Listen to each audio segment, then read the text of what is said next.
네, 두 번째 강의를 시작하겠습니다. 인형의 집을 보도록 할게요. 인형의 집에서 되게 유명한 말인데, 아내이며 어머니이기 전에 한 사람이 인간으로 살겠다라고 하면서 이전엔 정말 없었던 그런 여주인공이 나온 거예요.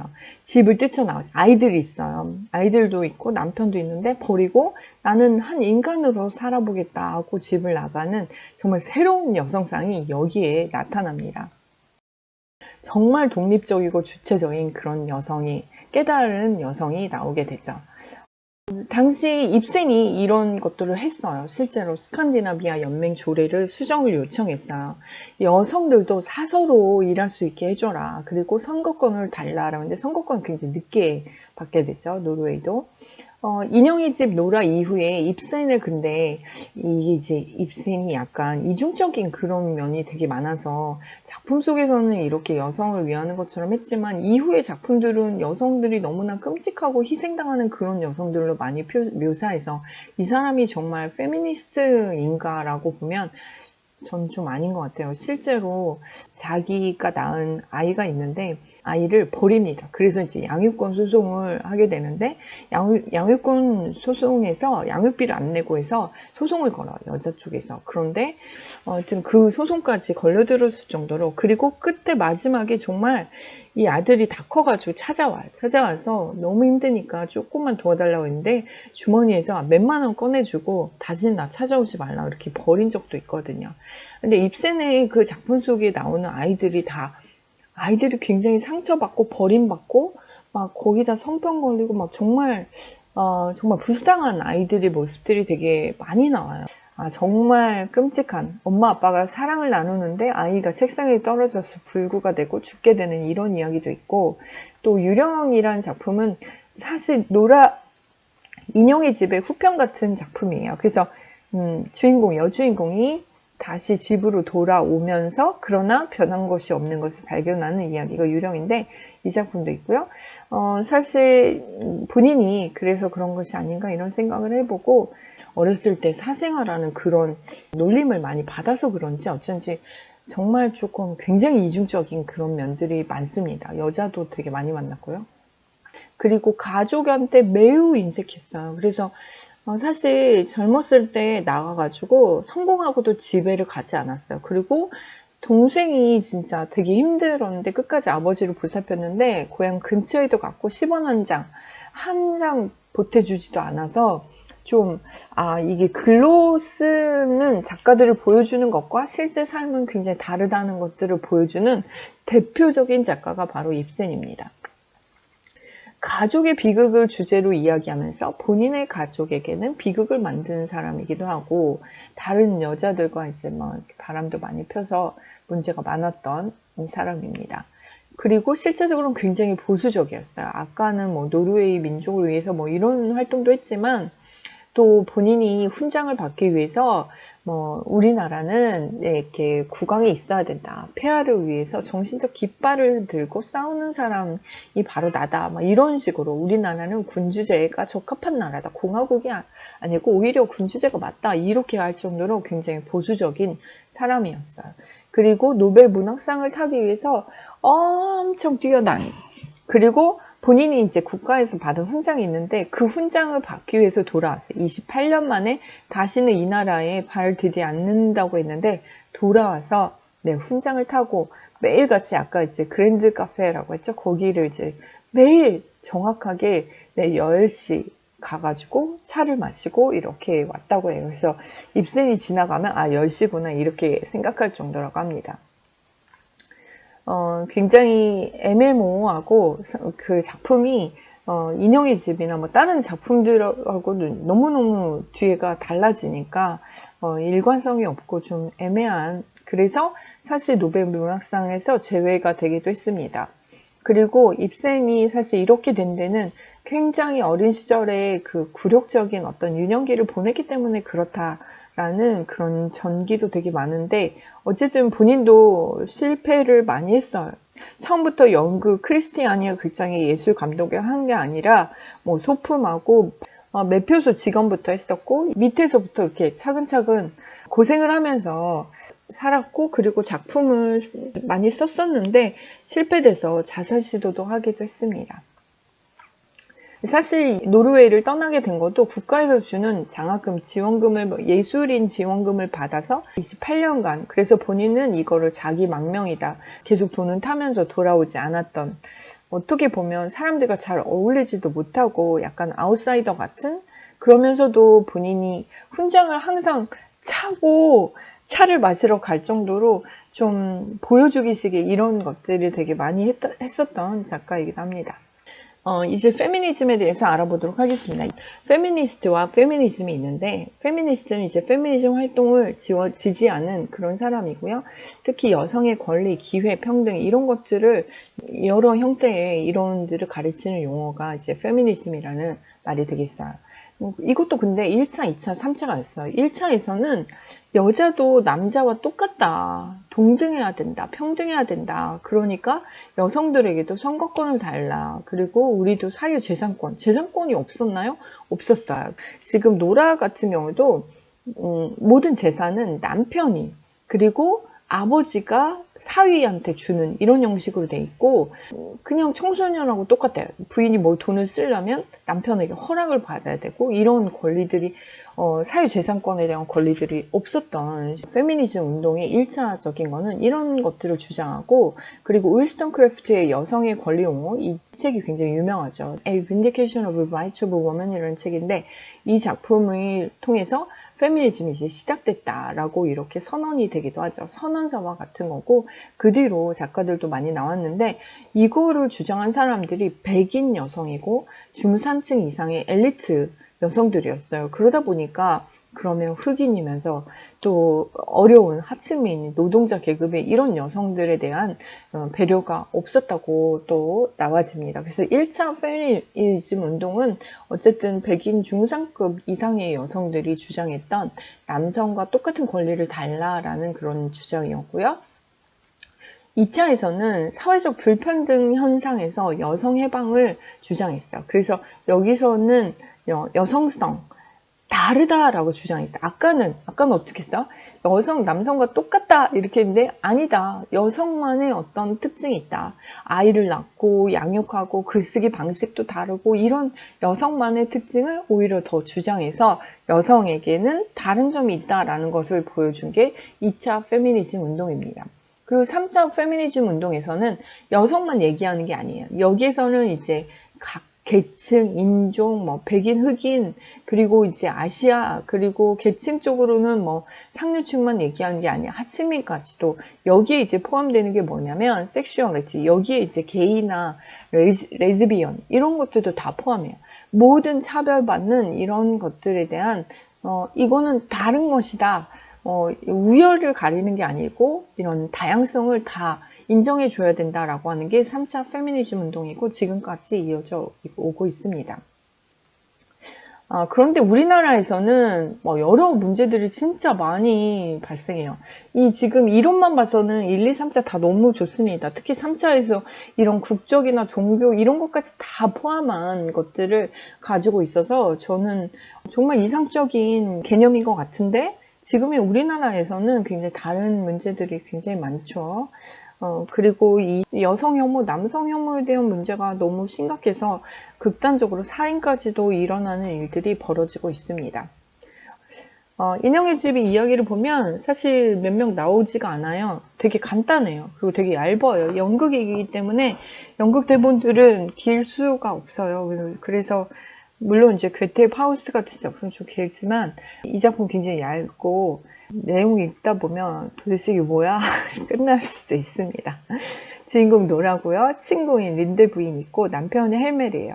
그리고 여기에 의사 랭크가 있고 크루그스타가 있습니다.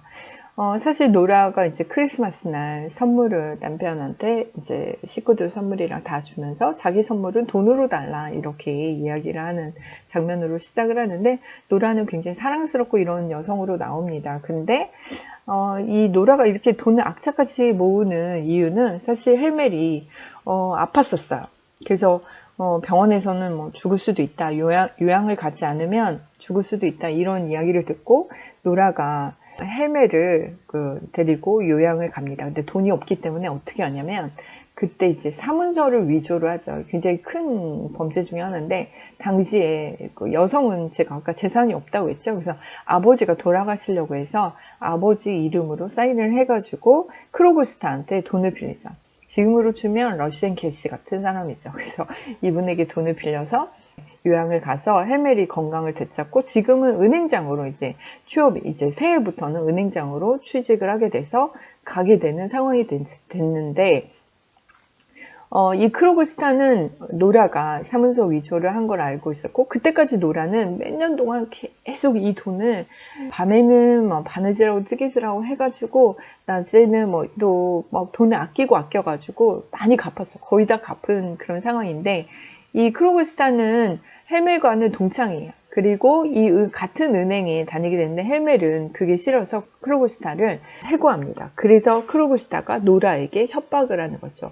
너 사문서 위조했다, 이렇게 협박을 해서, 노라가 이제 사실 그 사실을 헬멜에게 말하지 않은 이유는, 내가 이렇게 고생해서 다 해주면 나중에 남편이 얼마나 기뻐할까, 이런 생각을 하면서 노라는 힘들어도 참고 돈을 모으고 이렇게 기르고 있었던 거, 아이들을 키우고 있었던 거예요. 그런데 이 헬멜은 크로그스타 때문에 이제 그 사실을 알게 되고, 헬멜은 그러자 노라에게 완전 적반하장으로 여자가 이럴 수가 있냐라고 노라한테 완전 분노를 하죠. 그래서 노라가 여기서 정신을 깨달은 거죠. 여자들은 남자를 위해서 정말 이렇게 희생을 하는데, 자신의 명예를 위해서 어떤 남자도 희생하지 않는다라는 그런 헬멜의 말을 듣고 빡쳐서, 제가 말을 좀 심하겠네요. 집을 나가는 이런 장면으로 끝나는 작품이 바로 인형의 집입니다.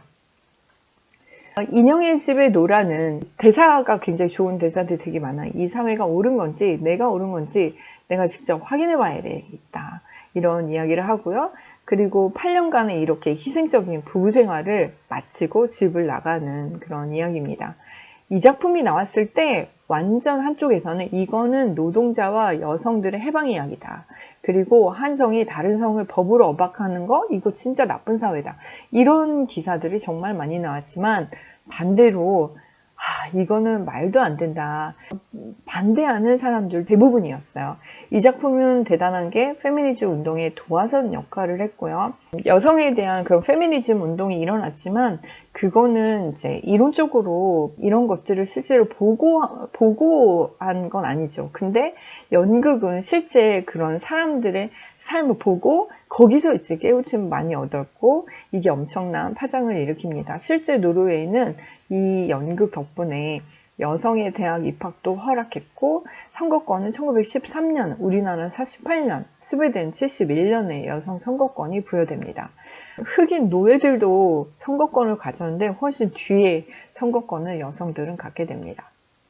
다수의 비평가들은 오히려 남편인 헬멜의 입장에 서서 어떻게 3명의 아이들의 엄마인 노라가 집을 나갈 수 있냐, 말도 안 된다, 막장이다, 이렇게 막 반대한 거죠. 엄청나게 반대했어요. 그리고 배우도 이런 말을 했어요. 어떻게 수많은 어머니 중에, 아내 중에 노라처럼 아이들을 버리고 집을 나갈 수가 있냐, 이렇게 막 반대를 하는 거죠. 여배우가 나 이 배역 못하겠다, 거부하기도 하고, 독일에서는 노라가 마지막에 집으로 돌아오는 이런, 독일이 얼마나 보수적인지 알겠죠? 이런 화해적인 결말로 수정해서 연극을 보여주기도 했습니다. 그래서 엄청나게 전 세계적으로 파장을 일으켰던 작품입니다. 인형의 집의 무대 배경은요, 사치스럽지 않아요. 그냥 중산층, 진짜 딱 거기에 보면 피아노, 도자기, 이런 책들, 이런 카펫, 이런 것들이 장식되어 있는 일반 가정, 중산층 가정으로 돼 있고, 산막으로 구성돼 있고, 날짜로는 크리스마스 전후 3일간밖에 안 돼요. 그리고 남성의 지배적인 배경을 설정하기 위한 장치로서 지금 거실만 이렇게 보여지는 이런 무대 배경인데요. 모든 것들이 지문으로는 헬멜의 아이들, 헬멜의 집, 이런 식으로 표현이 돼 있습니다. 당시에 노르웨이의 결혼 선서 의식을 보면 뭐라고 했냐면, 남편은 아내의 머리이기 때문에 남편을 섬겨야 되고 모든 일에 순종하고 이래야 된다라는 것을 결혼 선서식에서 해야만 했습니다. 그 정도로 노르웨이도 이 당시에는 굉장히 여성에 대한 그런 권리가 없었다고 볼 수 있는데요. 이런 모든 소유권이 남성으로 돼 있어서 헬멜의 집, 헬멜의 어린 세 아이들 이렇게 표현되어 있습니다. 남편 헬멜은 어떤 사람이냐? 굉장히 완고하고 보수적이고 규칙에 그렇게 따르는 그런 사람이에요. 그리고 자기 우월감이 높아서 사실 크루그슈타를 해고한 것도 딴 사람들은 자기에게 은행장님 뭐 이렇게 부르는데 본인 친구 이름을 불렀다. 헬멜 이렇게 부른 것 때문에 화가 나서 해고를 시키는 이런 인물이에요. 그리고 공정한 것처럼 보이지만 융통성이 전혀 없는 그런 인물이고요. 취한 것을 싫어해서 부인이 뜨개질하는 거 싫어해요. 근데 부인이 뜨개질 해야 돼. 왜? 돈 갚아야 돼가지고 밤에 몰래 다른 방에 가서 뜨개질해서 그걸로 아니면 문서 내필 이런 일을 하면서 돈을 갚았죠. 그리고 남편은 아내에게 부인 이름을 부르는 게 아니라 종달새, 다람쥐 이렇게 불러요. 그래서 마치 애완동물처럼 그렇게 부르게 있고 아내가 친구 만나는 걸 싫어해요. 그리고 뭐 하는 걸 다 허락받아야 돼. 부인은 다 허락을 받아야 돼.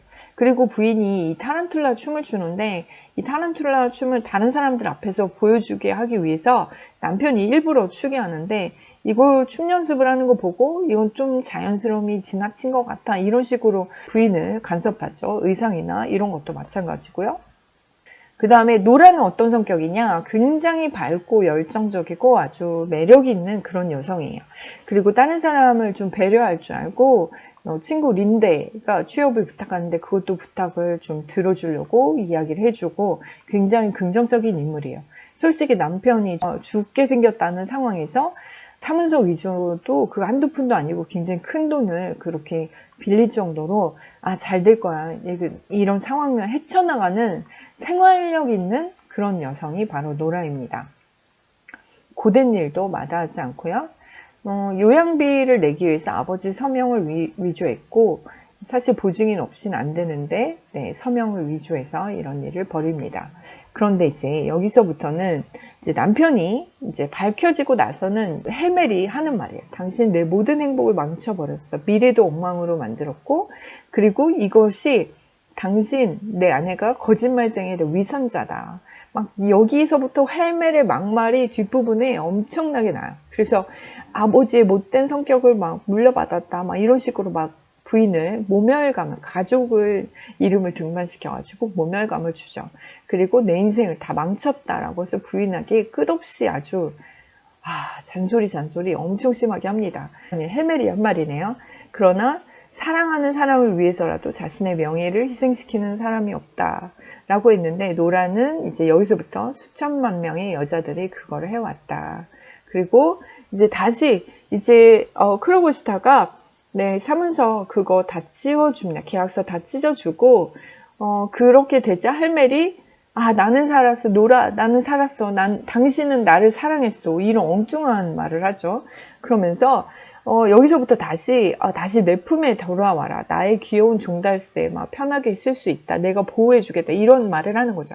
완전 태도가 다시 바뀌는 헬멜을 보면서 노라가 완전히 머리가 돌죠. 그래서 내가 생각해 보니까 난 처음에는 아빠에게 그리고 당신에게 모든 걸 다 맞춰주면서 마치 인형처럼 살아왔다. 그런데 이제는 그렇게 살지 않겠다라고 하면서 떠나는 장면으로 이야기가 마무리가 됩니다. 사실 이 마지막 부분이 이렇게 지금 대사가 이게 마지막 대사인데 가버렸어. 문득 마음속에 이제 어떻게 하면 안 갈 거냐라고 했는데 거기서 노라가 이런 말을 했어요. 나와 당신이 다 새로 태어나듯 완전히 달라지면 그리고 근데 나는 이제 기적 따위는 믿지 않아요. 이런 얘기를 했는데 이 말에서 헬멜이 좀 희망을 떠올린 것 같고 이 지문을 입센이 썼다는 게 마지막에 한 가닥에 희망이 피어올라. 저는 이 부분이 입센이 노라가 돌아올 것을 예측하고 이렇게 쓴 것이 아닌가 이런 생각이 또 들기도 하지만 또 맨 마지막에 대문이 쾅 닫히는 소리가 들려오며 막이 내린다. 의도적으로 좀 희망적인 결론을 낸 것이 아닌가 헬멜이 뭔가 깨달은 것 같은 그런 느낌이 나고요. 우리나라에 굉장히 비슷한 작가가 있습니다. 나혜석인데요. 나혜석은 꼭 여러분이 알고 가셨으면 좋겠습니다.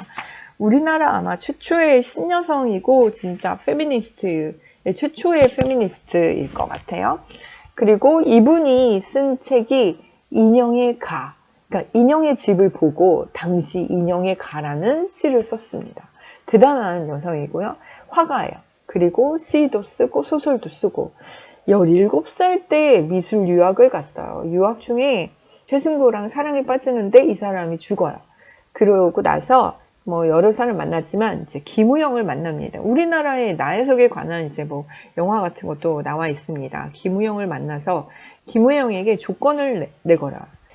이 최승구의 비석을 네가 세워줘라. 그리고 또 평생 나는 시어머니와 그리고 시누이들과 같이 살지 않겠다 뭐 이런 조건들 걸었는데 김우영이 다 들어줍니다. 그리고 세계 일주를 하게 되죠. 특히 파리에서 그림을 배우게 되고 그림을 또 그려가지고 또 유명해지기도 합니다. 수원에 가면 나혜석 거리가 있어요. 여러분 혹시 시간 되시면 여기 꼭 한번 구경해 갔으면 좋겠고 사실 경희라는 책, 모된 감상기, 그리고 아까 얘기한 인형의 가, 이혼 고백서 여기에 나온 글들을 보면 와 정말 어떻게 이 당시에 이런 글들을 썼을까 싶을 정도로 정말 혁신적인 그런 글들을 썼습니다. 그런데 파리에서 최리인을 만나요. 민족 대표 33인인데 이게 바로 이제 불륜으로 찍혀가지고 바로 이혼을 당했고 이혼 소송도 하고 최린한테도 위자료 청구 소송을 합니다. 그리고 나중에 다 그거를 버리고서는 수덕여관에 여기 수덕사 있죠? 그 수덕사에 수덕여관에서 지금 거기 이응로가 거기 있었는데 거기 같은 시기에 있었습니다. 나혜석도 그 그림을 같이 그렸던 한국 최초의 페미니스트가 되겠습니다. 작품을 보시면 당시에 이런 작품들을 그렸고요. 파격적인 그림들을 그렸어요. 인형의 가를 보시면 1921년에 발표를 했는데 이 내용들을 보시면 인형의 집을 읽었구나 이렇게 생각이 되실 거예요. 정말 그 영어도 했고 일본어도 했고 외국어를 정말 너무 잘 하셨고 당시에 유행했던 인형의 집을 읽고 이렇게 썼습니다. 이혼 고백서도 정말 왜 조선의 남성들은 참 이상하다. 적시를 후시를 첩이 몇 명이면서 여성에겐 정조를 요구하냐. 그래서 자기도 여자니까 최린과 그렇게 바람을 필 수 있는 거다. 이렇게 이야기를 했는데 당시로서는 너무 정말 지금 같았으면 아무 일도 아닐 사건인데 당시에서는 완전 신문에 대서특필되고 이혼한 것 때문에 길거리에서 죽는 행렬병자로 생을 마감하게 됩니다. 내 몸이 불꽃으로 타올 한 줌 재가 될지언정 언젠가 먼 훗날 나의 피와 외침이 이 땅에 뿌려져 우리 후손 여성들은 좀 더 인간다운 삶을 살면서 내 이름을 기억할 것이라 라고 했는데 저는 여러분들 나혜석을 꼭 기억하시고 이런 분들이 있어서 지금 우리가 이렇게 좀 편하게 사는 것이다 이렇게 생각하시면 될 것 같아요. 저는 나혜석 너무 고맙습니다. 사진 속에 등장하는 새 인물은 바로 1900년대 초 우리나라의 대표적인 신여성 트로이카입니다. 그런데 이력은 수덕사의 스님이 되었고 성악가 윤심덕은 일본에서 사회찬미를 녹음하고 나서 현해탄을 건너오다 동반 자살했고 마지막 나혜석은 결국 아무도 모르게 길에서 행여병자로 생을 마감했습니다. 마지막으로 보여드릴 작품은 이갈리아의 딸들이라는 작품입니다. 노르웨이 작가인 게르드 브란튼베르그의 작품인데요. 남성과 여성의 역할을 이렇게 바꾼 가상세계를 그리고 있습니다. 사회의 고정관념을 돌아보게 하는 작품인데요. 저는 입센이 인형의 집을 쓴 뒤 100년 만에 이 노르웨이 작가가 이 새로운 페미니즘 소설을 탄생시켰다는 점에서 신기했습니다. 이 작품을 보면서 수업을 마무리하겠습니다. 수고하셨습니다. 이갈리아에 오신 것을 환영합니다.